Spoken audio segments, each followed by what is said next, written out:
मी त्याच्या संदर्भात काही बोलणार नाही. हा विषय खुल्या चर्चेचा नाही.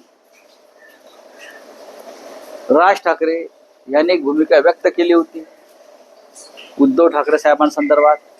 आम्ही त्यांना सकारात्मक प्रतिसाद दिलाय. त्याच्यावर आम्ही त्यांच्याकडून दुसऱ्या प्रतिसादाची वाट पाहत आहोत. आम्ही शांत आहोत. पण त्यांची जे नेते मंडळी आहेत किंवा त्यांच्या पक्षात आम्ही राज ठाकरेंना मानतो. ते असं म्हणतात की त्या मुलाखतीत असा कुठलाही युतीचा राजकीय युतीचा प्रस्तावच नव्हता. त्यांनी तसं सांगावं. अर्थ वेगळा तुमचा, तुम्ही अर्थ वेगळा. सन्मान्य राज ठाकरे यांनी तसं सांगावं. त्यांनी सांगावं ना तसं. आम्ही लोकभावनेचा आदर केला. आम्ही प्रतिसाद. आतापर्यंत आमच्यावरती आरोप होत होते की तुम्हाला हे एकत्र येणं नको आहे दोन भावांचं किंवा ठाकरे कुटुंबाचं. आता आमचं मन खुलं आहे. आमचं मन प्रभू श्रीरामाचं मन आहे, हनुमानाचं मन आहे, मोकळं मन आहे.